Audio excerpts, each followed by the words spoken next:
This is Towan Isom here. In 2026, the biggest decision that will define and determine your growth is what you decide to focus on.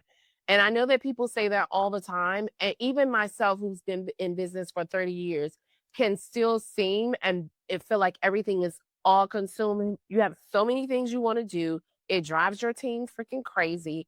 And you just feel like you're in every direction possible. Now, not to mention adding on to that, having a family, a husband, a mate, a partner, a wife, and kids. I mean, literally could take you down just emotionally. But the thing that you need to understand most is the single and most important decision you can ever really make in 2026 is what you are determined to focus on. And there are three things. I know people always say three things, but three things are important because that's what you can realistically manage.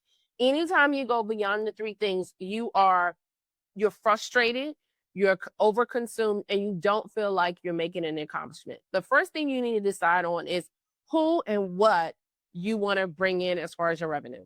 That is the most important thing. Now, there are certain aspects that people think about when they think about revenue, and it can be all consuming. They think about first, like, I want to get $1 million. No, let's just focus on getting what you got this year, right? That is the biggest and most simplest way for you to focus on just maintenance.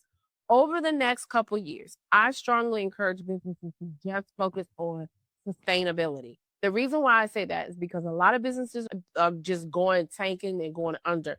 That is not what I want you to focus on. I want you to simply focus on how to sustain the clients you had, provide them more service, better service, and figure out a way to expand the client base you already have within an organization. We do a lot of work with, let's say, MedStar Health, right? That's one of our top clients. We love working with them. We love the work that we do. It's interesting. The people are interesting. It's a great team to work with. So, what we've decided to focus on this year is really expanding that relationship and working with other departments asking for referrals. That's the first thing you want to do.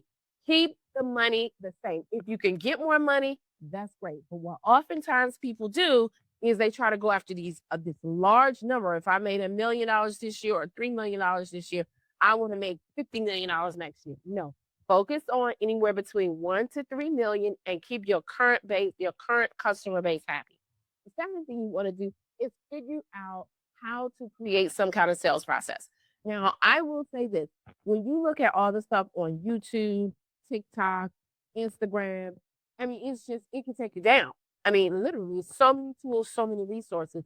But what is often frustrating, even for me, and I do marketing, PR, strategy, and all that kind of stuff, it is very frustrating because it's all consuming.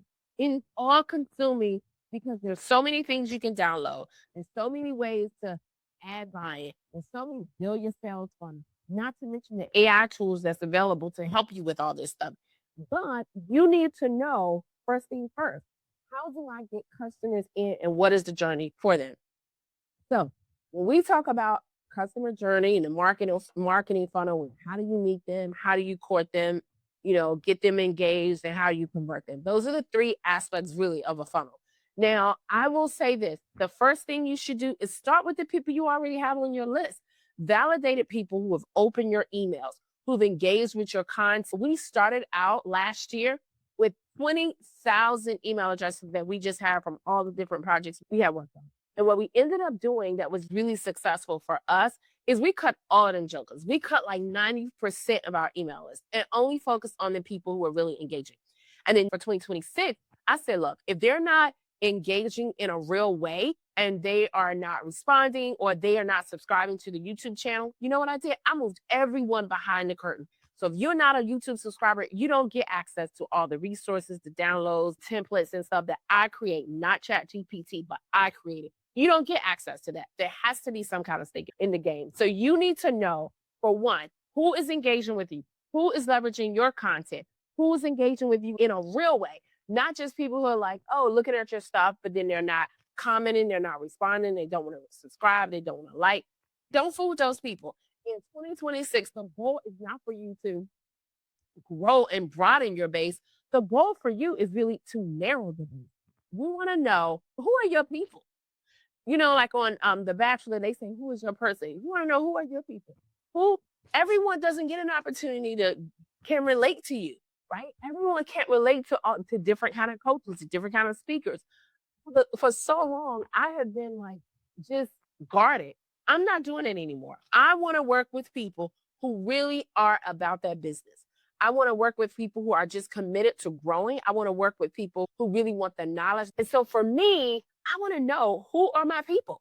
So the people that you know, the best way to know your people are who's downloading your information.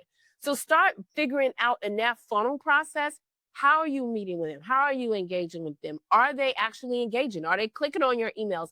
If they don't click after 6 engagements, cut them loose. Really, cut them loose. And then the third step you want to do, what's really important, is you want to be real. You want to actually offer content.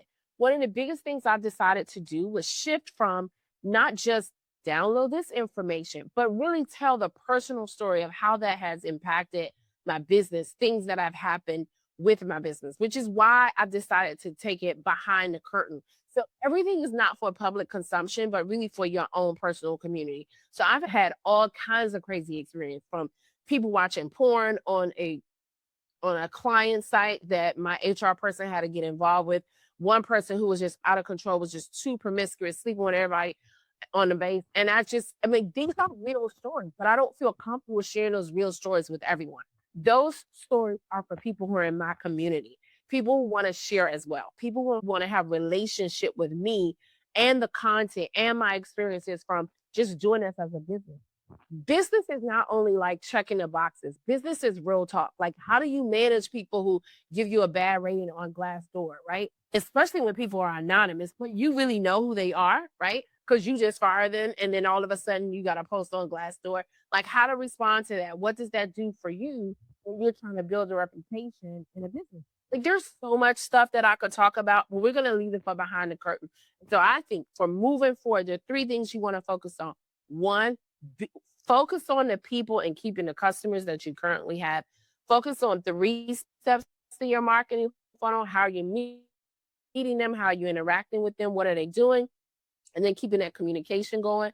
And then the final thing that you really want to work on is figuring out how to be personal and engage people in a unique and defining way that really is reflective of your own narrative and your truth, and not just people downloading stuff all over the internet. I am so excited for this year. I think that this is going to be the best year, ever. And I just really want to make sure that I engage with people in a meaningful way in 2026. So it's not about being broad, it's about being narrow. That is the key message for 2026. Being very specific. 3 things. Focus on 3 things for your business. Courting your existing clients, right? Making sure that they are really happy and they stay with you, and expanding your relationship within that pool, within that company, but to other departments.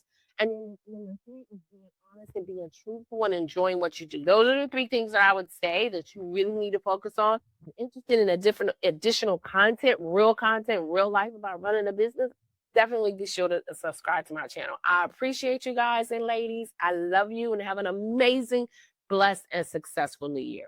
See you on the other side, behind the curtain.